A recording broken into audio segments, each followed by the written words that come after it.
Topic for today's lecture is income from property. We are dealing with taxation issues, how to tax different kinds of income.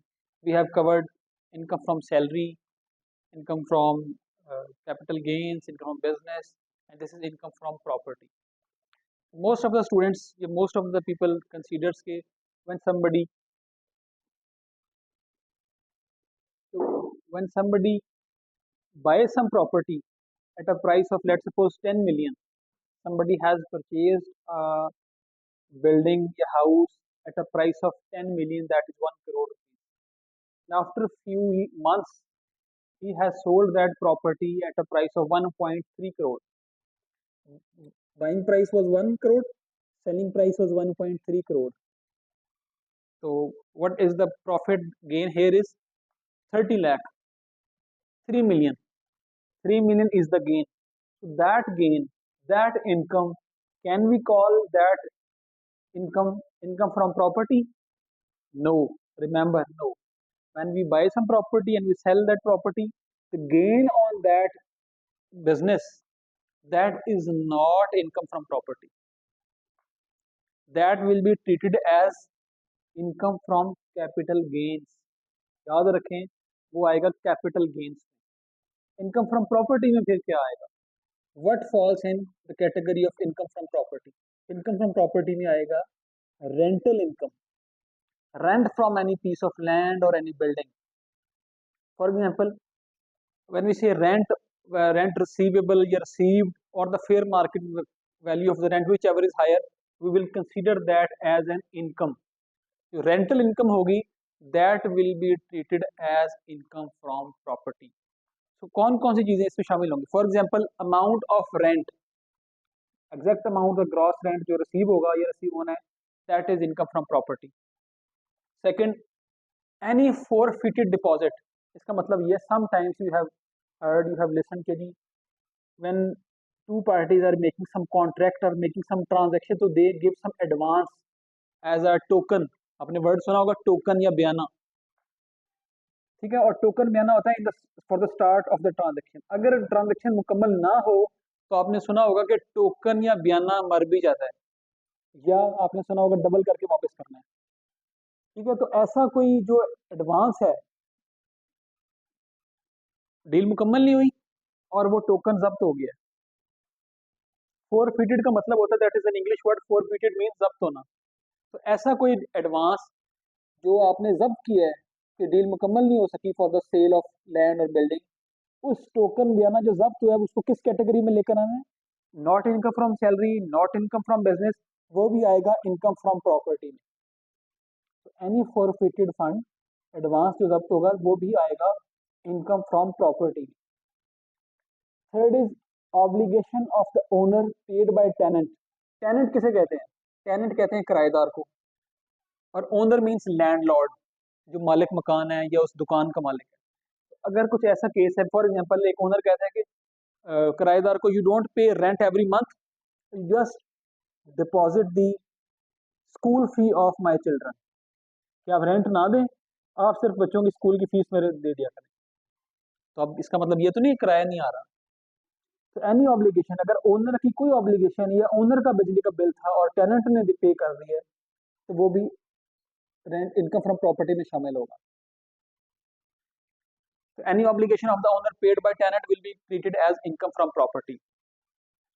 And you have heard, you have seen the society that whenever you get something on the rent, you have to pay something as a security.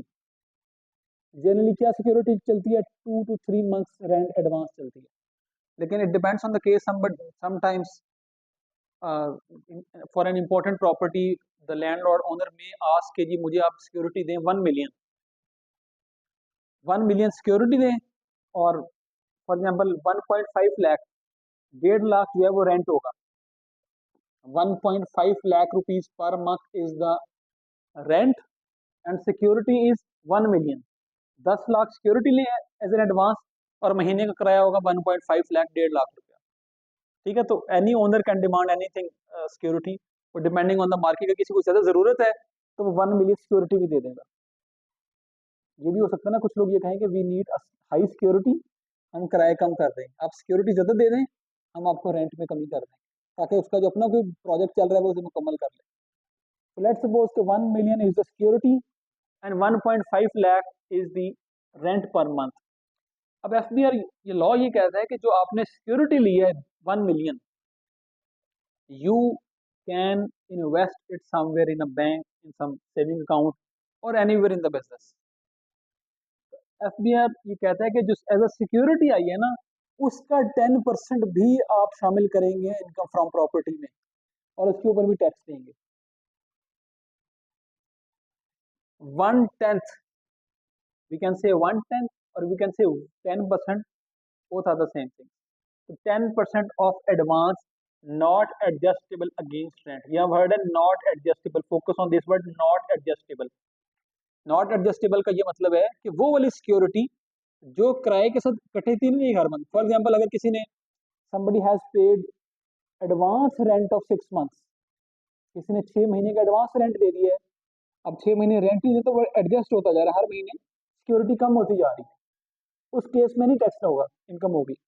This is for not adjustable against rent. ऐसी security जो हर महीने adjust नहीं होगी, जो and पे ही वापस करनी है, उसका 1/10 10% would be treated as income from property.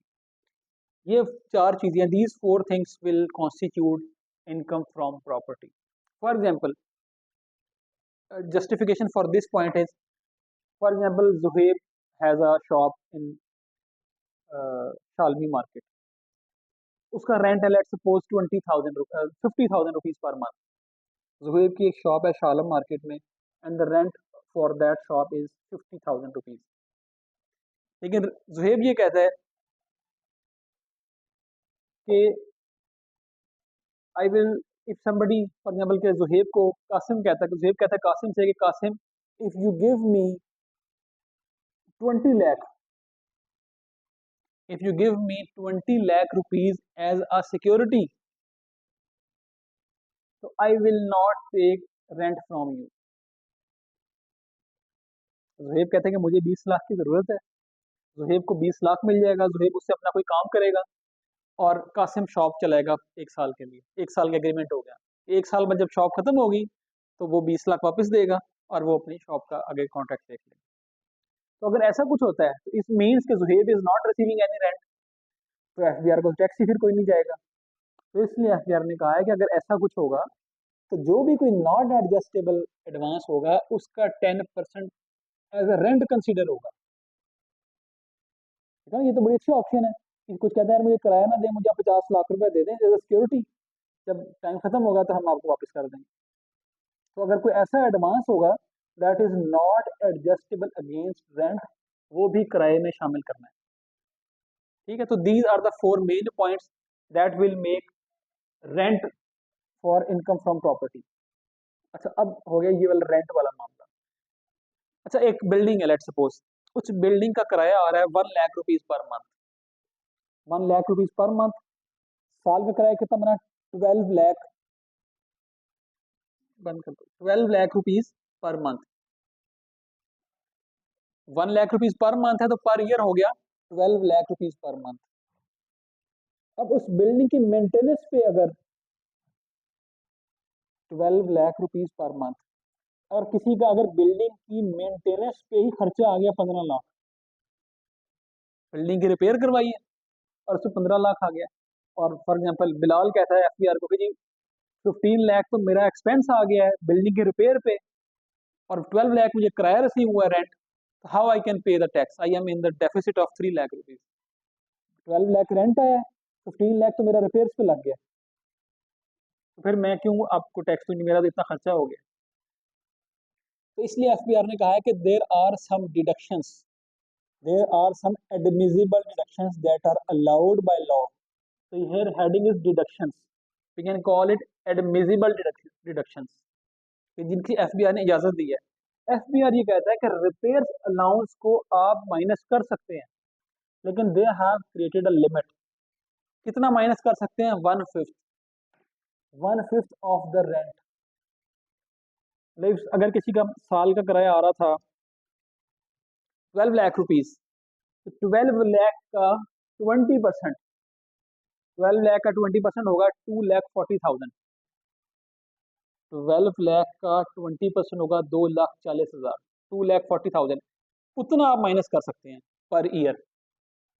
तो एफबीआर ये कहते हैं कि पर ईयर माइनस होगा।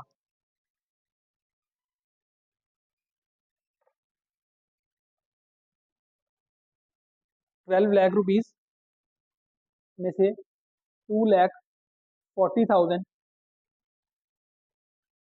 माइनस हो सकता है एज अ डिडक्शन। और कर दिए रिपेयर्स अलाउंस, तो 1/5, 20% हम काट सकते हैं एज अ रिपेयर्स अलाउंस का खर्चा, ताकि हमारी इनकम कम हो जाए। जब इनकम कम होगी तो टैक्स कम बनेगा। ठीक है, तो we can deduct 1/5 every year. ठीक होगी। Second is insurance premium. If you have got insurance for that building and you are paying insurance premium to some insurance company और अ बैंक, तो वो इंश्योरेंस प्रीमियम भी as an expense allowed है। You can minus it, you can subtract it, you can deduct it. Local taxes, इसी तरह से अगर कोई लोकल के टैक्सेस है, मतलब म्यूनसिपल टैक्सेस हैं, एलडीए टैक्सेस, वासा टैक्सेस, एनवायरमेंटल टैक्सेस, तो वो जितने भी टैक्सेस पे करेंगे वो भी आप माइनस कर सकते हैं अपने रेंट में से, अपनी इनकम फ्रॉम प्रॉपर्टी में से। तो इनकम विल रिड्यूस और टैक्स भी कम हो जाएगा। Legal expenses, this is very important. Legal expenses means what? If for example one owner of the building has not given bills of Vasa for the last 3 years, तो पिछले 3 साल से उसने कोई वासा का बिल पे नहीं किया। Now they are in the civil court, they are in the litigation process, Bilal versus Vasa. Vasa dues मांग रहा है, बिलाल ने सिविल कोर्ट में केस कर दिया है। Now they are in the litigation and Bilal is having legal expenses, he is paying something to the lawyer, to some other expenses as well. But that case, in such example, legal expenses are not allowed as a reduction. ऐसे cases में नहीं। सिर्फ किस case में? सिर्फ वो वाले legal expenses जहां पे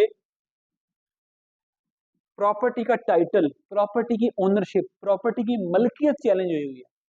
if there is any suit that is regarding title of the property, ownership of the property, सिर्फ उस तरह के केस में जितना भी लीगल एक्सपेंस आएगा वो माइनस हो सकता है फ्रॉम इनकम फ्रॉम प्रॉपर्टी। ठीक है, तो अब बाकी कोई लीगल केसेस नहीं, एक्सपेंसेस नहीं, सिर्फ that are relevant to the title और ownership of the property. Ground rent, this is very interesting. Ground rent, इसका मतलब ये, for example in Punjab you have heard there is a department called औकाफ, महकमे औकाफ।